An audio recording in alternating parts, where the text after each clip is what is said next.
پاکستانی مسیحی ہوں۔ پاکستان میرا ملک ہے، میری جان، میرا فخر اور میری پہچان ہے۔ اس ملک کے لیے میں ہر قربانی دینے کے لیے تیار ہوں۔ اس ملک کی عزت میری عزت ہے۔ اس ملک سے مجھے بے پناہ محبت ہے کیونکہ یہ میری سرزمین ہے۔ لیکن کیا پاکستان کو بھی مجھ سے اتنی ہی محبت ہے؟ کیا پاکستان بھی مجھے اسی طرح دل و جان سے چاہتا ہے جیسے میں اسے چاہتا ہوں؟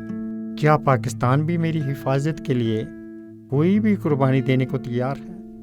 شاید اس سوال کا جواب مجھے دینے کی ضرورت نہ پڑے، کیونکہ آپ سب کو پتہ ہے کہ پاکستان میں مسیحیوں کے ساتھ کس طرح کا سلوک کیا جاتا ہے، ان کے ساتھ کس طرح نسلی امتیاز رکھا جاتا ہے، ان پر کس طرح تشدد کیا جاتا ہے اور کس طرح چھوٹی چھوٹی باتوں پر ان کو مار دیا جاتا ہے اور ان کے گھروں کو جلا دیا جاتا ہے۔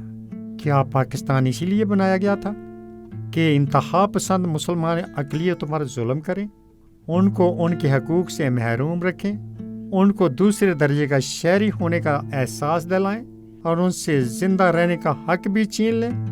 اس سے بہتر تو یہ نہ تھا کہ پاکستان بنتا ہی نہ، تاکہ کسی کو اقلیت بننے پر مجبور نہ ہونا پڑتا، کسی کو غیر مسلمان ہونے پر شرمندگی محسوس نہ کرنی پڑتی اور کوئی غیر مسلمان ہونے کی وجہ سے اپنی زندگی نہ کھوتا۔ آئے پاکستان، تو نے مسیحیوں کے ساتھ وفا نہیں کی، تو نے مسیحیوں کے درد کو، ان کی تکلیف کو، ان کے دل کی آواز کو اور ان کی خواہشات کو نہیں سمجھا۔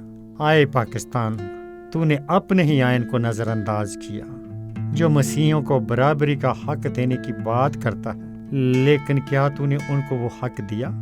کیا تو نے ان ظالم لوگوں سے مسیحیوں کی حفاظت کی جو کسی بھی جھوٹے بہانے سے مسیحیوں کی زندگی، ان کے خواب اور ان کے جذبات کچل دیتے ہیں؟